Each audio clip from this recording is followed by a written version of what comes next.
The United States Capitol had not been stormed since 1814, when the British attempted to burn down Washington, D.C., and only a rainstorm apparently kept the Capitol building itself from completely disintegrating. So it's been a long time since the Capitol was attacked by the heathens. And I think that I'm personally worried about the next 13 days because I think this guy's a certifiable lunatic.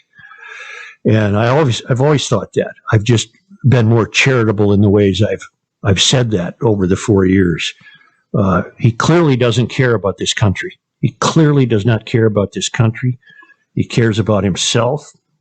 Apparently, there's no one in his inner circle, which would include his family, who can get to him and put him in a rubber suit and get him the hell out of there and get him some help, although I don't know what kind of help would be required to straighten out this psychopath. But he's a gutless, I'd like to go on a profane tirade, and I can't and I won't. But he's a gutless, you know what? He's just a gutless, you know. Do you realize he claimed yesterday in his rally, I'll march with you, and then he hid in his motorcade? Mm-hmm. Mm-hmm. I don't know how any diehard, dedicated Trump supporter could feel any differently after what happened yesterday. I mean, I really don't. Well, then you should read my email. Yeah. Because I'm still a Neanderthal for not understanding this. But on Twitter. And I guess that's where I was going. Thank you, John, because usually I post the show every day with the link to the website, and I couldn't believe the reaction from people. Like, did you not watch what happened yesterday? Here's the problem. If we hadn't known it, we know it now. The right has gone too far right, and the left has gone too far left.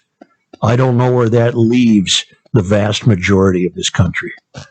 Maybe a third party. I think Brett Weinstein is attempting to create. Kenny, you'll help me with this. He's attempting to create some semblance of a third party. If there was ever a time, it's now. It's now. Yeah, he was, and it failed. The Unity Party is what he's calling it. Yeah. Don't you think now with, for instance, what's going on with the Republican Party, there's basically two Republican parties. There's a split there that could happen, but will it? I think that's the question. Because you have the Ted Cruz's and the Hawleys, Marco Rubio, but then you have Adam Kinzinger and the guys who are Romney. Moderate. I'd call them moderate. Yeah, it has to be some kind of split there, right? Well, clearly the center is not holding. No. Any hopes for the center holding have been dashed upon the rocks of grief here. I think Bill Stein up in Aiken sums it up well. He said, yesterday did it for me. I was so upset, angry, disillusioned, frustrated, you name it. I felt it. Poor Terry, his wife, was in tears and scared to death over the state of our nation. We started today, as usual, with Mass. I stayed for my weekly hour of adoration. I came out with the realization there's not a damn thing I can do about the political situation, so why tie myself into knots worrying about it? Close enough. Screw it. I'm done. There, I feel much better. Yeah. Good luck, Bill Stein. You know what? Bill vocalized exactly what I was feeling yesterday. I turned everything off, and I went out in the lake and went fishing. I didn't. I watched every minute of it long into the night. I watched about 9 hours straight of television. I did too. Goodness, fellas. Well, you were witnessing history like we have not seen it since 1814, and we weren't around in 1814. I don't know how you guys, but I was here and I had it on while, the three of us were doing the show yesterday. And as it seemed to progressively get worse, I kept having the same type of gut punch reaction that I did on 9/11, not comparing the two situations, but just saying, what the hell is happening? Mm-hmm. What's happening is solely Trump's fault. It is solely in his hands. The blood is on his hands. He incited this. He encouraged it. He wanted it. He's a nutcase. He is insane, and I think he's dangerous, and I think the next 13 days are going to be fraught with danger because he doesn't care. He's a lunatic in the clearest sense of the word. He is a lunatic. The lunatic is on the grass. Chris, to answer your question, A4, today's Star Tribune headline, pro-Trump protesters in Minnesota cheer for riot. Yeah. And it's a piece written by a local writer here. So it's not AP or anything like that. Oh. Boy, I'd be really careful what you wish for if you were wishing for a riot. I would really be careful what you wish for. But again, even the little, what was it, 2-minute video or whatever that he put out in the middle part of the afternoon yesterday, the president. That was false. That was a false attempt. He said, we lost. He kept that up. We lost fraudulently, but I think you should go home now. But the problem that I had with it was, all right, when Minneapolis was on fire in May or June or whenever that was, he remember the quote where he said looters need shooters or something to that effect. You guys remember him saying that? Sure. Or he tweeted it out, I think. But then for him to say, we love you, what are you doing? Yeah. Well, and then his tweet basically, the last line basically called them heroes. This day will go down in history. Okay, well, you guys do understand. You guys understand. There's a lot of Americans that think something is seriously fishy and sketchy with the last election, and we talked about it at length, both leading up to it and afterwards, Joe. And a lot of it, you were leading the charge. Mail-in voting, I'm an opponent of mail-in voting and early voting. Right. But at some point, you have to trust the people in the places of decision making. For example, the Secretary of State in Georgia, a conservative Republican, said, "Look, we've done everything we can to verify this," and he lost. At some point, you've got to decide who you're going to believe. And if you're not going to believe anybody, then that means you believe Trump lost unfairly, and this kind of behavior will keep up because he encourages you to believe this. He's been setting up this loss since August. Uh-huh. He's been fanning the flames since August. The other part of the election stuff, he kept repeating up to yesterday morning stuff that's already been proven false. Mm-hmm. But he just kept repeating it. Mm-hmm. Because he's nuts. Along with members of the Senate who backed him. Hawley did the same thing yesterday. He's certifiably insane. I'm not even going to say allegedly. Sue me, Trump, you big P word. My problem is I don't believe anybody, either side, moderate, extreme, on either side of the aisle. I'm so cynical and bitter about everything that I believe nothing. I don't want to get sued. Allegedly, certifiably insane. There, I'm into my. Yeah, you might not be concerned, but there's somebody else that donkey done left the barn. Kenny, I said that at the outset. We have reached the point where the right is too far right and the left is too far left. Mm-hmm. And where in the hell are we? Around and round the widening gyre, the falcon cannot hear the falconer. The center does not hold. The center has been eviscerated. Can I mention a tweet? You may. Sort of, it's related to that. What do you think of this tweet? A guy, right as everything was going on yesterday, tweeted, "The problem is there's no more. Everybody on the left is a radical, but Republicans are actually all the people in the middle." And I thought, really? No. That was his take on it. No, I don't see it that way. I think there's a huge fraction of both Republican and Democrats that are stuck in the middle. Yeah, and what do you do? Right. How do they rebuild? How do they rebuild the center? Right. Yep. How does the Republican Party regain any credibility when 109 of them are echoing what this lunatic keeps telling them to say? And the whataboutism game was in full force yesterday. Oh God! It was just a case of, well, did you say this? Yes, I did say that. Yes, we did. I just don't. People have lost their minds. We've been saying this since the pandemic hit, that it's going to get to, and I think that was a big part of yesterday. And I think I said that in the show too, where people are fed up with everything. And I think that was what we saw play out. Garage Logic has been a place of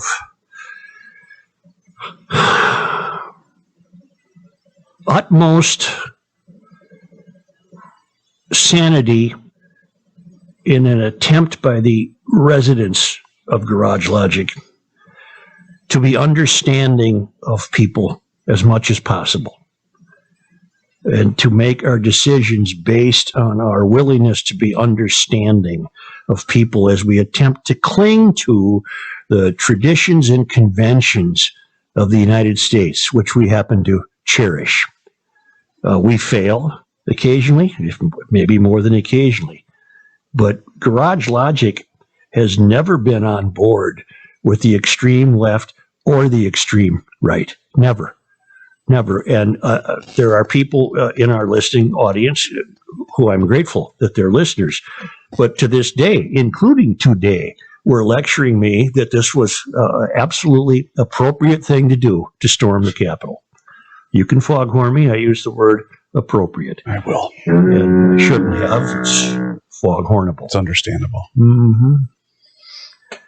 Joe Laumiller writes, I asked myself, of the two, who would I rather spend 10 minutes with in conversation? I think he means Biden and Trump. Simple. Of every president I voted for, whether I realized it or not, that had been the core question. Who would I like to have a 10-minute conversation with the most? Reagan, Bush, GW, Romney, all met the criteria, though a conversation with Obama would be fascinating too. With Trump, I'd be walking away muttering, there's 10 minutes of my life I'll never get back. I've never had any burning desire to spend 10 minutes with Trump. Jason writes, Hail the Flashlight King. Hail you. Joe, as I sit here getting ready to go to work, not a drive around the block and then back to the house, I am pondering the fate and future of this once great country. It seems that the majority of the country wants to destroy itself. There are plenty on each side of the center. We are seeing it now with what's happening in D.C. with millions of Americans who feel like their government has abandoned them. Yesterday you said the sun will come up tomorrow, but I'm more with Kenny that DK Mags opens at 10. Now we have two senators in Georgia, and one is a radical preacher who screams about America needing to repent from its worship of whiteness. How can people vote for that? How can people be so blind? Well, they are useful idiots. They follow the free. I think what lost the election for the Republicans was the amount of money in the stimulus. The government has locked us down, and $600 is a slap in the face of those who have lost almost everything for the last 6 to 7 months. The Democrats promised $2,000 as soon as they are in office. Where are we going to get the money? We are going to print ourselves into becoming a third world country. Most people are so party blind that they can see what's happening. So with Kamala Harris, now the tiebreaker in the Senate, what's to stop them from ending the filibuster and packing the court? And if that happens, who will stand up for America? Because if that were to happen to the country, the republic is over. The mystery is now in full control, and we, the people, are about to be up the creek without a paddle. The country is now run by people who think it's okay to burn down cities and defund the police. What's to happen now with the useful idiots on the right storming the Capitol and acting like adult children? Joe, we are headed for dark days. I don't care if you read this email on the air, but I would love to hear your response to it. I think a lot of people in Gumption County would like to. Good day, sir. Off to work on some cars, always pushing back. Jason in Wadena. Well, Jason, I have been telling you what I think of it. I think we are headed for dark days. Although, I mean, this might sound euphorian to say, we haven't seen the new administration at work yet. We're all terribly anticipatory of what it will be like, but they haven't done anything yet. All evidence seems to suggest that we're not going to like what they do, but we don't know that yet.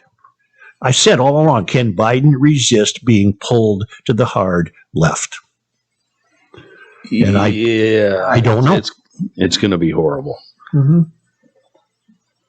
But wasn't a big part of when the weeks and the months of us doing the show leading up to the election, wasn't part of our discussion too?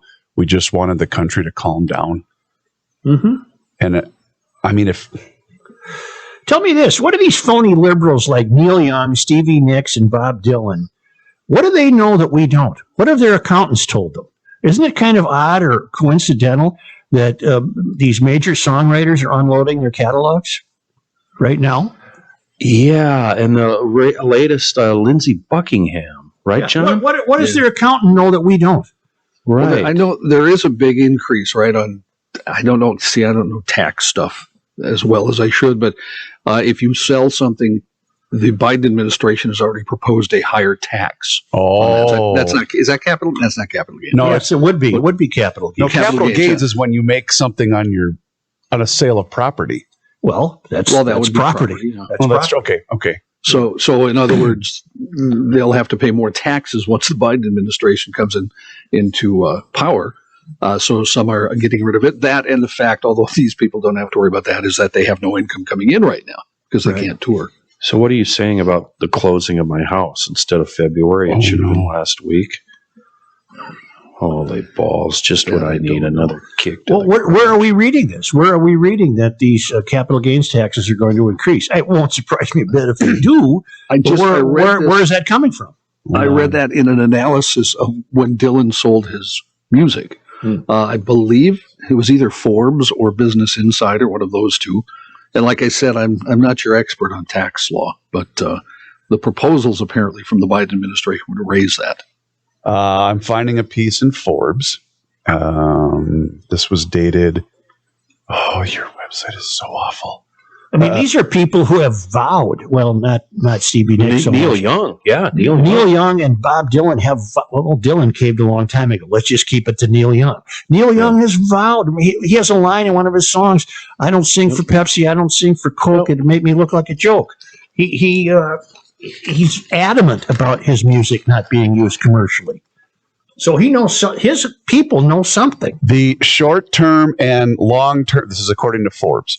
Short-term and long-term capital gains brackets for 2021 are going to go up. It looks like between 0 and 15%, depending upon a combination of your taxable income and your marital status. When? With the new for 2021. So I think it might have started already. Sorry, Kenny. Hold on, let me turn my mic off here. Okay. Okay. But That's Kenny, all I think knowing where you fall, I think you're going to be fine. It's more on Poor, dirt farmer poor. Yeah, gravel road poor. No. But this is Turnip farmer The poor. stove out in front of the farm in the yard. it looks like Yep. this is only going to affect high-end multi-million-dollar homes, which is Well, that ain't me, babe. Well, that's what I'm saying. I think you're going to be fine. It's going to be the people like Stevie Nicks, or who'd you say, Lindsey Buckingham? Stevie Nicks, Bob Dylan, Neil Young. Yeah. They're selling Buckingham. multi-million-dollar properties. That's why they're the ones that are going to be affected by this more than the likes of us. And this article was dated yesterday. What do you think of this email? Good evening, Joe. 2021 certainly is coming in with a bang, isn't it? I imagine your inbox has been inundated today with many opinions on today's events in our nation's capital. I have my opinions, of course, but I'm stepping back and letting the story and evidence unfold. After reading this article, which I've attached, I'm asking that the mayor enact the 48-hour rule in regards to the events regarding the infiltration of the Capitol building until the dust has settled and more evidence has come forth. By the way, I'm sending this from a restaurant in Florida where all patrons are unmasked and no tables are marked unusable. Sincerely, Mark Powell from the eastern edge of the Grand Round. Well, I don't know what article he's referring to. There was no link to an article, but he's asking me to, it sounds like he's asking me to not have an opinion on the events of yesterday until 48 hours have passed. No, I have my opinions. They were formed last night. They were formed at 6:00 last night. I think what he's asking is the rule that we've tried to live under. Right. And Chris and I know have broken a number of times, Oh, and yeah. probably you too, is where we react before all the facts have come in. What facts would change my opinion that the very soul of the nation, was attacked? What facts do I need to know to have me not believe that? Yeah, that overall generalization, I believe you're correct. But there are a lot of little other things that played out last night on social media, which today are kind of proving not to be true. Like we might have been hoodwinked by a few people. I did read an account of a guy. I can't find it. I was trying to look it up. It basically said, quit labeling us. These were Antifa disguised as Trump supporters. Well, we don't there know are a that. few of those. And that's what I was referring to. And they were trotting out photos, and I was really holding my thumb back. I was ready to retweet some of that, and I'm glad I didn't. because now that's being disputed today. Well, I even stayed photos- completely away from social media because I need real facts. Yeah. I was on social media, but I decided not to push the button like Kenny on anything. But if that were true, why are all the photos of the folks in the offices and stuff who have already been identified, well-known Trump backers, QAnon backers, and right-wing guys? There's no Antifa in those offices.